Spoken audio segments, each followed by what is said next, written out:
Hi, everyone, and welcome, and thank you for making me a part of your journey. I know we've heard so many amazing things in the past day and a half, and I'm thinking, how am I going to get this audience's attention and say something new and exciting? So I really hope to inspire and delight and have you listen to a story that has a little bit of a different twist. So let's get started. I'd like to take you along a journey, and it starts with a personal story of mine, and we're going to move towards this journey and look at the progress and pitfalls of how we brought mindfulness to our organization, how we evolved it into a strategic framework, and how we are continuing to do that and evolve going forward. So let's start. Chapter 1. Hi, I'm Phil, and if you're all wondering, Phil stands for Philomena, and I'm Canadian, and I work for an organization called Ardene.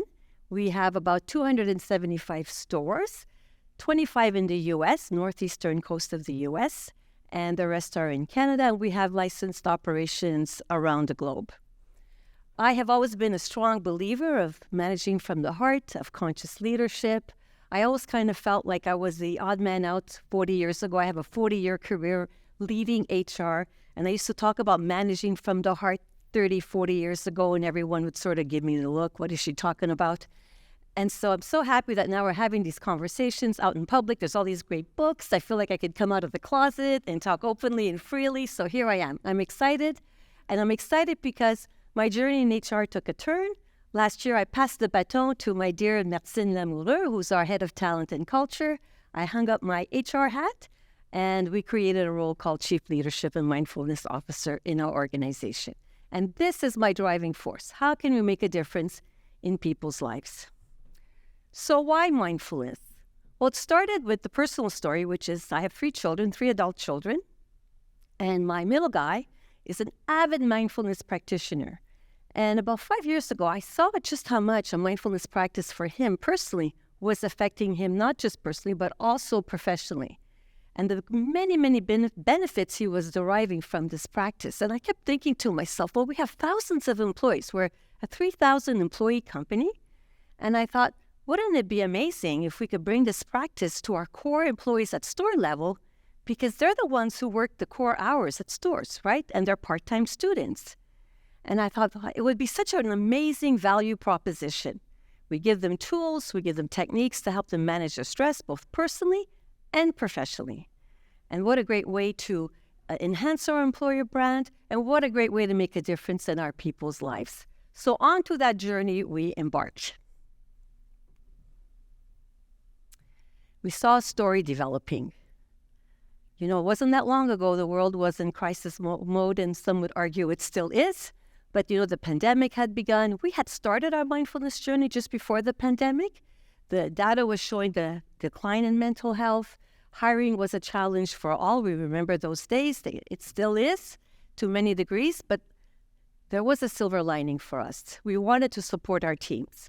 We wanted to make a difference. We wanted to link.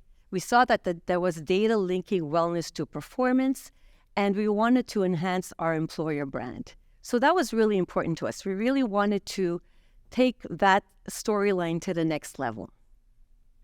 So we started this journey. And it wasn't an obvious journey because we're a value retailer. And what does that mean?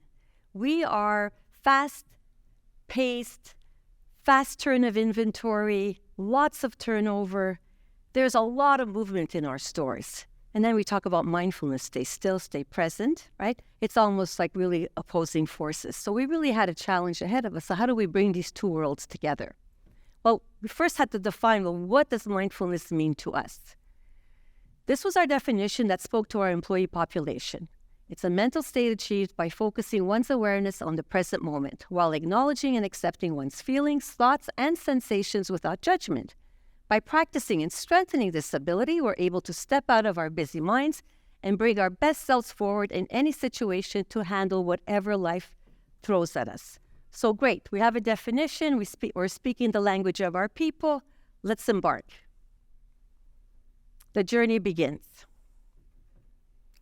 Like I said before, it was my personal quest to want to make a difference in people's lives. After 40 years of leading HR, I wanted to do something that was even more impactful in my humble opinion. So I wanted to embark on this journey and look at how could we create a habit of regular mindfulness practices at all levels in our business.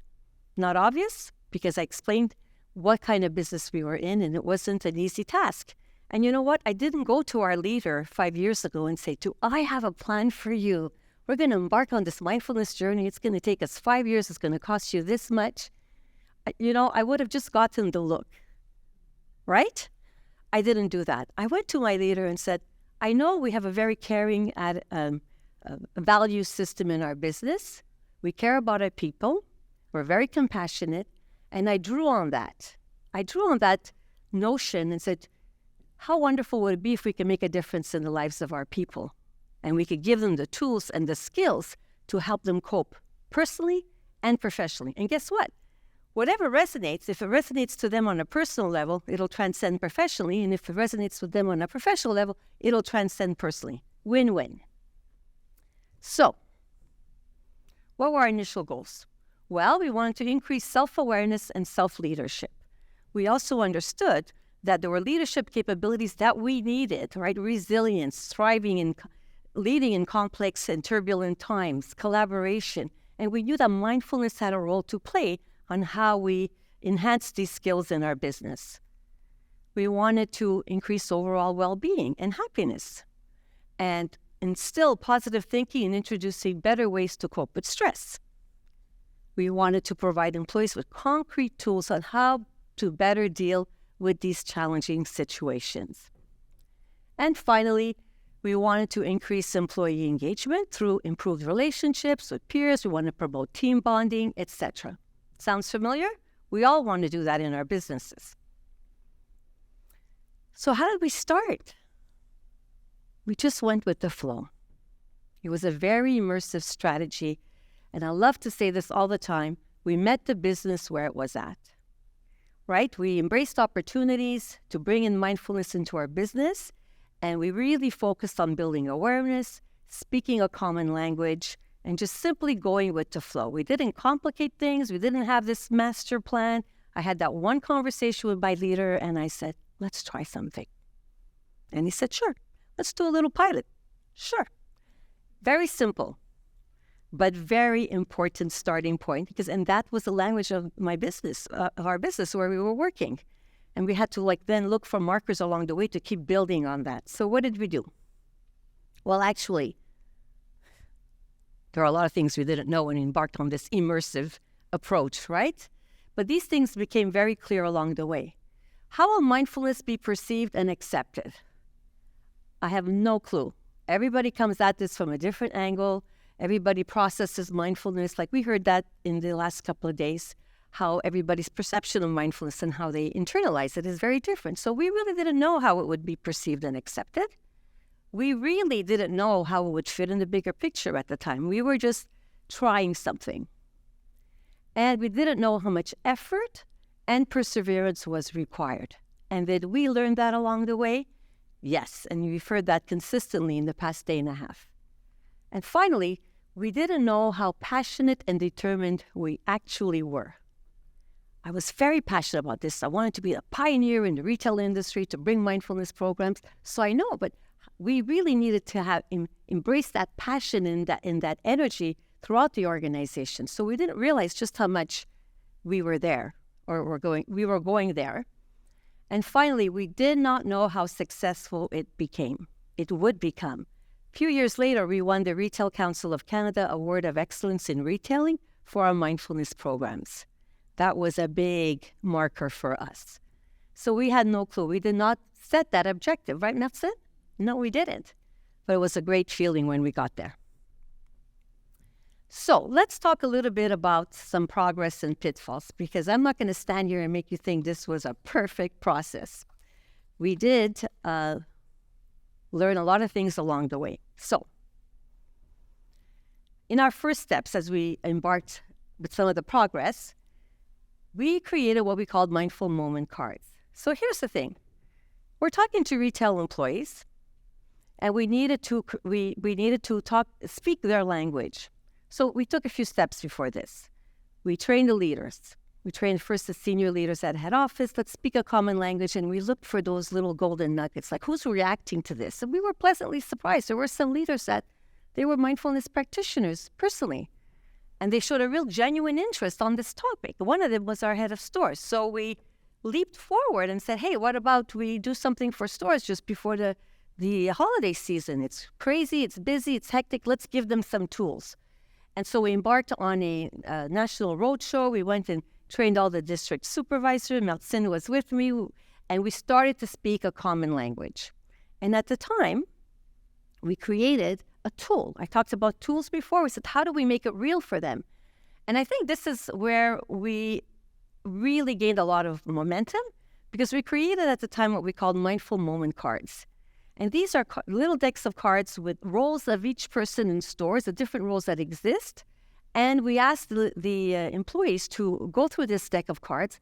And for each role, whether you're at the point of sale, whether you're doing inventory, whether you're a stock clerk in the back, we're going to tell you what is a mindfulness practice you can do while you're doing your role. How do you fold your clothing on the ground floor mindfully? How do you deal with an irate customer mindfully, right? We made it so real for them. They could run, but they couldn't hide. We gave them the tools to really embed it in their day-to-day practices. And this was really important. And we call this, when we do things like this, we say we operationalize mindfulness for our teams. And I think that's the twist that we probably didn't hear in the past day and a half. How do you operationalize it to make it real for the team so that it's relatable? Well, here are some early challenges, progress and pitfalls. Well, we did a feedback survey, and some of the feedback we got was a little heart-wrenching. It was good. Overall, it was very good. But there were definitely opportunities. And so, as is typical at store level, there's a long checklist of things to do running your business. And so some of the reactions were, I don't have time for it. This is just another thing on the checklist. When am I going to get to do this mindfulness thing you're talking about? And remember, when we gave them the exercise, we explained what it was, we explained the research behind it, we explained the benefits behind it, and we explained them how to do it. But still, not everybody was jumping on board. They didn't understand the why. Even though it was there, it wasn't resonating with them, right? So we had a large audience of thousands of employees. How do we get this message across? They didn't see that it could solve certain challenges at store level. Some of them just simply didn't believe in mindfulness. They didn't believe there was any research behind it. It was all very new to them. So they were just not bought in. That's okay. You got to get comfortable with that. You got to get comfortable with this kind of feedback and reaction and move forward from there. We never lost sight of our goals. Never. We continued to implement programs. We looked for the low-hanging fruit. We instilled certain initiatives in the business. We created coloring boards across the organization for employees to practice mindfulness. So gratitude trees for them to express gratitude on a regular basis. We did mindfulness challenges every year, and we rewarded certain stores that really embraced these practices. We did so much, and we just got so much feedback from our employees. And whatever feedback we got, whatever ideas we got, we worked with those. We just went at any level in the business to bring these practices to place. So if it was at the top level, mid-level, or even at store level, we embraced those ideas. And we just kept pushing ahead because our motto was, mindfulness is about being in the present moment, and it only takes a moment to practice. And we instilled this philosophy in everything that we do. We still do it. So, there were some aha moments along the way. The markers I told you about before. Leaders started to step up and take the lead. Our head of stores came in one year and said, I've got my mindfulness plan for 12 months. Here's what I want to do. Here are the different initiatives, and I want to do this every month. And I thought, wow, this is great. I was the head of HR at the time. It didn't even come from me. It came from the leader. Fantastic, right? Employees began integrating mindfulness in their own way. At home or at work, we encouraged them to create their own mindfulness initiatives, moments, practices. One store created a positivity jar all on their own. They called it their positivity jar. They put all positive statements in this jar, and whenever they felt they needed a picker-upper and just be more present, they went in and get it. Didn't come from us, came from them, right? We started to hear testimonials. We had, for example, even our stores in the U.S., we were hiring individuals, store managers here, and we got the feedback from our head of stores that some of these store managers, the pull to join this unknown brand, are very well known in Canada. I just want you to know. Anybody here from Canada? You know Ardene? Yes. Right? But here, 25 stores in big US of A. So it's hard to attract, to this brand. And they were pulled in. The draw to join the organization was our mindfulness and the focus we were putting on mental health. We had customers who were talking to each other on social media saying, I walked in the store and I heard the manager talking with an employee and saying, and supporting this employee on the mindfulness and mental health. And one of them was saying, well, let me guess, what organization was it? And the other one said, I think it was Sephora. Like, I'm guessing, must have been Sephora. And I said, no. They said, no, it's Ardene. So they're surprised because we're a value retailer. This is where you go, and it's challenging, and it's a fun retail business, but it's also very challenging. So people were really pleasantly surprised. So these testimonials were really important to us. And so I call this, the train has left the station. It felt like every time we had to start a new initiative, I would go into the train station, buy a ticket. I know where I want to go. I want to do this program. Then I would walk out of the train station, and the train left. And on that train, there's the managers, there's the employees, and they're doing things without me. Sometimes I find out after the fact, oh, wow, that's a great initiative. Didn't come from the chief mindfulness officer. It came from the people. So here's the best one, the holiday party. During the pandemic, we used to do Zoom holiday parties. We used to have these gift boxes. And one year we decided we send these to all of our employees. One year we decided to do a chocolate tasting event online. And so on the organizing committee, an individual said, Phil, I think we can relate this to mindfulness, the sense of taste. When you're tasting the chocolate, I go, well, that's it didn't come from me. That's a great idea. I take this idea to our CEO at the time, and he goes, yeah, that's great. By the way, Phil, we can turn this whole box into a mindful box, gift box. And I'm like, really? He goes, yeah, the sense of touch with the scarf. We had sage in there, the sense of smell. Oh, that's a fantastic idea. He goes, oh, I have a great song. It's considered the most relaxing song in the world. And he says, we're going to put the URL. This was coming from our CEO. All right, you're probably wondering about the bottle of wine. Okay, that's my mindful moment. And I decided we should just keep it there. So here we go. What happened? We started to learn so much about our process. And there were so many learnings. We kind of had the model, work hard in silence and let success make the noise. And people were being engaged at all levels. Everyone was invited to live the journey with us, right? It wasn't about us pushing it down. Everybody was joining us in our journey. We listened to feedback regularly. We persevered. And basically, we made it happen.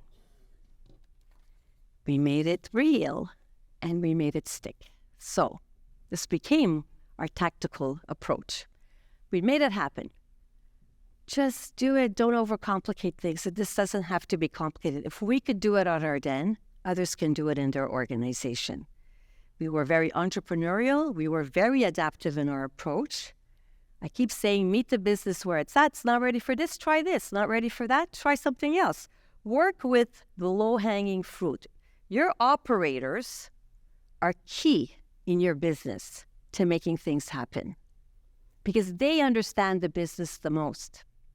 And so when you find those ambassadors from these different areas of your business, it makes such a huge difference because they'll come to you with ideas that you can't think of. It doesn't have to be you coming up with all the ideas. Engage with others. Start anywhere, the top, the middle, the bottom, it doesn't matter. You just run with it and remember that education is key, establishing that awareness. We were relentless, nicely relentless, right? And not everyone's going to buy in. That's okay. Don't push it. It's fine. Not everyone's ready for this. Not everyone's ready to internalize this. Let it go. Work with those individuals who are because their energy will be contagious and it will catch on. And it happened with us. Stores was way ahead of our head office team, way ahead.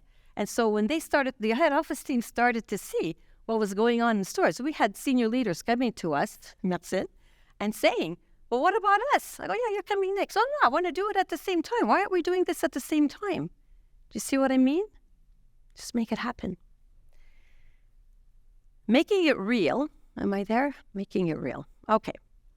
Let everyone experience mindfulness and experience the journey. We didn't talk about, go sit in a dark room and meditate for 20 minutes. We made it very relatable in terms of their function at stores, but we also demystified it. We said during our trainings, you already all do mindfulness in some way, shape, or form.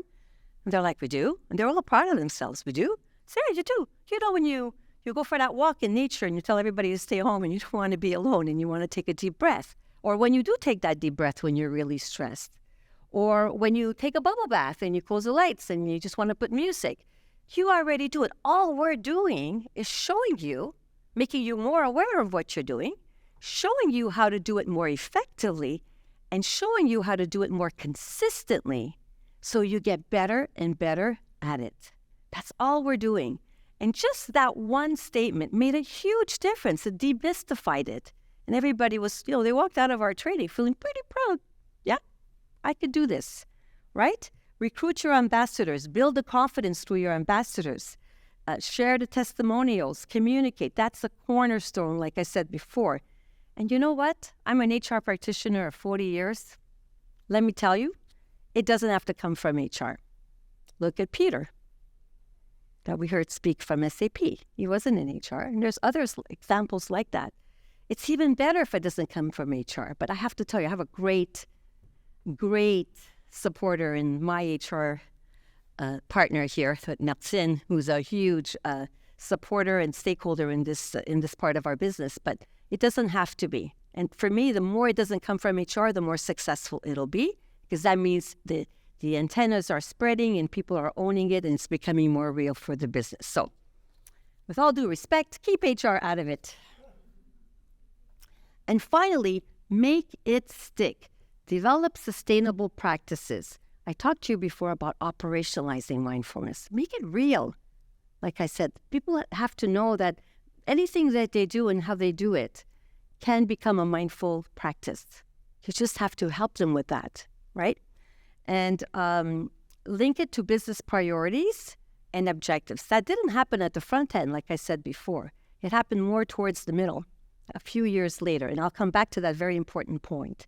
Create a leadership culture. Once we started to gain momentum on some of these practices, we created a leadership culture. We created our own course on how to lead mindfully. We started to train all of the leaders on mindfulness, to manage their employee challenges through a more mindful approach. And we created our own model for that. We made it really particular to our business. We asked our leaders to sign a mindfulness declaration. If you're going to work here, we want you to commit to leading more mindfully. And so we wrote this amazing declaration, and all the leaders signed it after the training as a testimony that we're committed to the cause.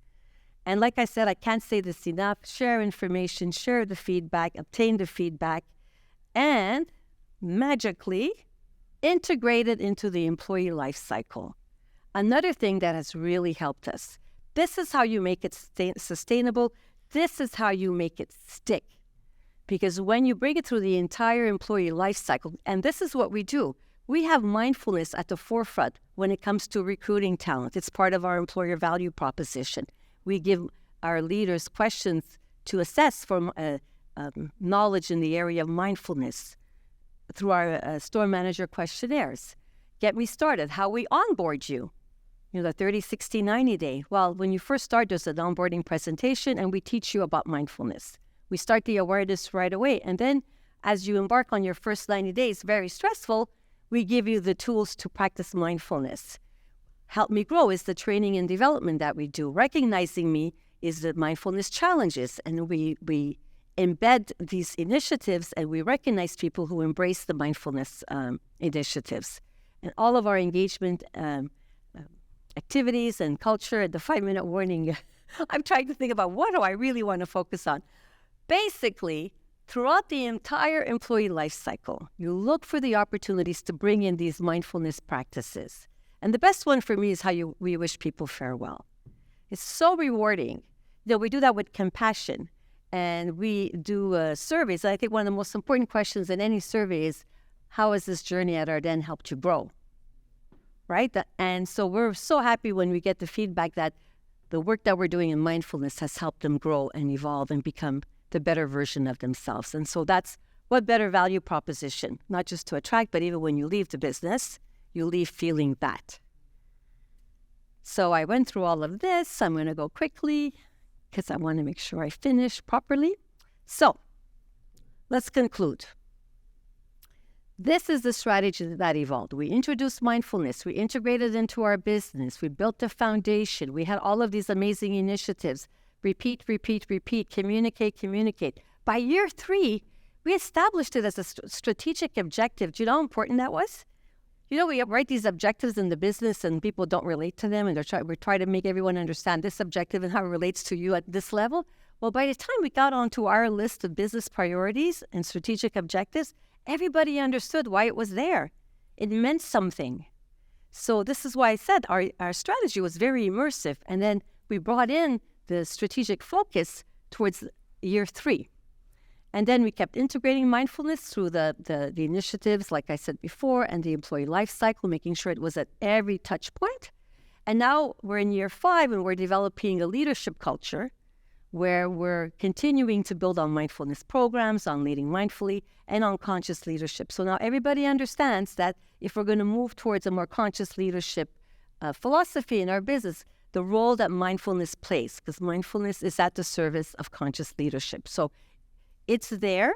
We have a conscious leadership at Ardene email. We communicate a lot of our initiatives through that, and it's really becoming a huge part of our culture. We're going to skip this. So the impact we achieved, we're a great place to work certified both in Canada and the US. And as you can see by the statistics here, I will look very closely, but we had great ratings in terms of how individuals felt about the programs and resources that we have for wellness and mental health, that discussions around mental health are encouraged, that there's a genuine interest in them as an individual, not just as an employee, et cetera, et cetera. Now, I know we talked about metrics and everyone sort of shrugged at that word day one with the conversation between Andy and Peter. But, like they said, work with the information that you do have, with the metrics that you do have, and build from there. So we're continuing to build from these survey results, and we're going to continue to solicit specific survey feedback along the way. But the best is what our employees have to say.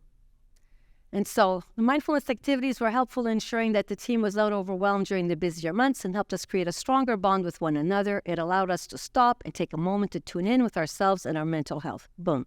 I enjoyed how progressive it was. Throughout my workday, I sometimes don't think about my actions and emotions when the stress is high. This activity made me actually slow down and choose my emotions carefully and with thought. We particularly like paying attention to our senses. When things get overwhelming, it's nice to be able to redirect our minds to our senses and allow us to live in the moment. Centering yourself to get ready for the day we still use mindful moments as a staff, and it's such a great way for my staff to let me know they need a reset. What I liked most was the time stepping away from the hectic work life and taking a moment to clear my head.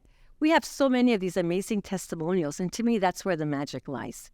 We can put a bunch of numbers on a piece of paper, but when it's coming straight from the individuals that are impacted, this is where the magic happens. So, you heard some little things that were a little bit different from the other presentations, and I hope that I've inspired you to demystify mindfulness in your particular organizations by making it happen, making it real, and making it stick.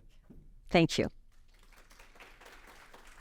And if you want to reach me, the best way is on my LinkedIn profile, so please feel free to reach out.